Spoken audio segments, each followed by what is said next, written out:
It's lunchtime when 58-year-old Mohammed Hussain arrives to open his shop. He sells drinks out of a container in Kabul's Haji Nabi cemetery. It doesn't get busy until the afternoon, but it's busier than it's ever been. Every day we are witnessing burials here. There is no space left on this hilltop. We are suffering from these attacks. The UN says 3,800 civilians, including 1,000 children, were killed in Afghanistan last year. It's a record. For Mohammed, those numbers come to life in the hills around him. He's lived at the foot of the cemetery, watching it expand for over a decade.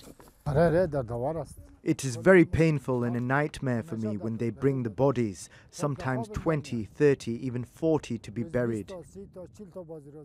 The UN says one of the reasons for the record number of civilian deaths is ISIL suicide attacks.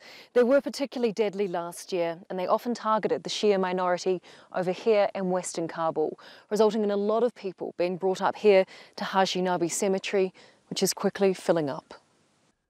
The UN report found the biggest killer of civilians was the Taliban, responsible for 37% of deaths. The Taliban reject the UN's finding. A meeting of tribal elders and former Taliban commanders in Kabul spoke out against it this week. They lay the blame on Afghan and international forces. They're doing night raids and killing innocent people. You cannot kill people in night raids. Most people get killed in airstrikes. Last year was the first on record that more than 500 civilians were killed because of airstrikes, mostly by international forces, who say they do investigate and review all credible allegations of errors to learn and improve.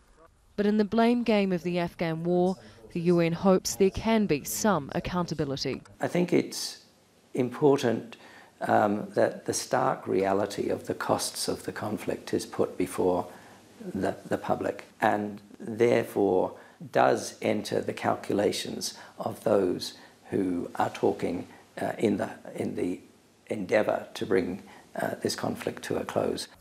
It's a conflict now in its 18th year, and with every one that passes, the graves edge closer to the ridgeline. Behind the statistics, beneath the snow, lie children and parents, Sunni and Shia, not fighters, but killed by them just the same. Charlotte Bellis, Al Jazeera, Kabul.